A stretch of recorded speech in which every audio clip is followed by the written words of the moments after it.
যে সকল মেয়েরা হাজবেন্ডের সাথে ভাড়া বাসায় থাকে, শ্বশুর শাশুড়ি থেকে দূরে যা ননদ থাকে না, তাদের জীবন আসলে অন্যরকম সুন্দর হয়। এই যে আমার জীবন থেকে আমি উদাহরণ দিচ্ছি, এই রাত 10:30টার পর আমার হাজবেন্ড ক্যান্টনমেন্ট থেকে বাসায় আসছে। আসার পরে তাকে আমি দিনের গরুর মাংস ছিল ওটাই গরম করে দিয়েছি, সে ভাত খেয়ে ঘুম আসছে। রাত 12টার পর আমার মনে হয়েছে যে এখন তো মেয়ে হাজবেন্ড ঘুমাইছে, আমি রান্নাটা সেরে নেই, ভুড়ি ভাজি করব এখানে। তো এখানে ভুড়ি ভাজি আমি করে নেওয়ার পরে ভেজে নিচ্ছিলাম। তো এখানে আমাকে বলার মতন কেউ নাই যে আমি রাতের 12টার পর কেন রান্না করতেছি। এটা যদি আমি শ্বশুরবাড়ি থাকতাম জীবনও করতে পারতাম না।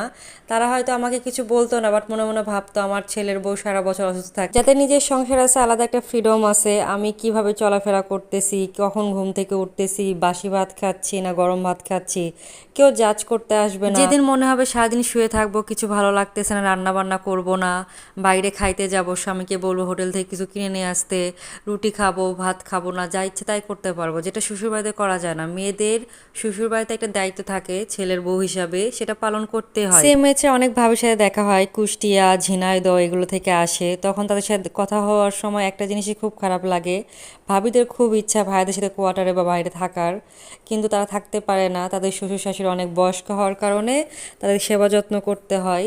ভাইরা 3-4 মাস পর ছুটি পাওয়ার পর তারপরে ভাবিদের কাছে যায়।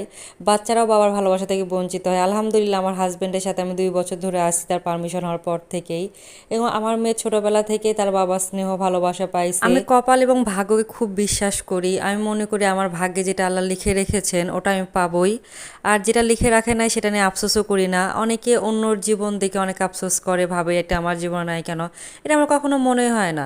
আমি মনে করি আমার জীবনে যত কিছু আছে এটা অনেকের স্বপ্ন, বা অনেকের যেগুলো আছে সেগুলো আমি চাইলেই পাবো না। তো আমি মনে করি আমার জীবনে যেটাই থাক আলহামদুলিল্লাহ আমি অনেক ভালো আছি। আমি সবসময় নিচে দেখি যে আমার নিচে কারা কি পায় নাই, তাদের দেখলে আমার মনটা এমনিতেই শান্ত হয়ে যায়। আমি যখন ক্লাস 9-10-এ উঠি তখন থেকে আমার খুব ইচ্ছা ছিল যে আমি পড়াশোনা নিতে বেশি সিরিয়াস ছিলাম না, আমি বিয়ে করার পরে সংসার নিয়ে খুব থাকবো, আমার বাচ্চা কাচ্চা হবে, আমার হাজব্যান্ড যেটাই করুক, ব্যবসা বা চাকরি করুক, আমার হাজব্যান্ড বাইরে থেকে আসবে তার জন্য আমি রান্না করবো, পুরোটাই আমি ঘরোয়া একটা মেয়ে হব, আমি সংসার সামলাবো, যেটা আমার খুব স্বপ্ন ছিল। আল্লাহ আমাকে অনেক দেরিতে দিয়েছে। 2020 সালে ইন্টার পাস করার পর আমার হাজব্যান্ডের সাথে আমার প্রেম করে বিয়ে হয়।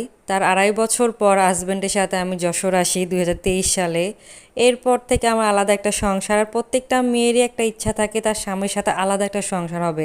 অনেকে সারা জীবন পার করে দেওয়ার পর আলাদা সংসার পায় না, আলহামদুলিল্লাহ আমি বিয়ের 2.5 বছর পর পাইছি। আমার জীবনের সব থেকে বড় একটা আফসোস সেটা থাকবে আমার আব্বাকে আমি আমার সংসারে নিয়ে আসতে পারিনি। আমি যশোর 2023 সালে জুনের 3 তারিখে আসছি, আর আমার আব্বা 9 তারিখে মারা গেছে জুনের। এটা আমার জীবনের বড় একটা আক্ষেপ যে আমার সাজানো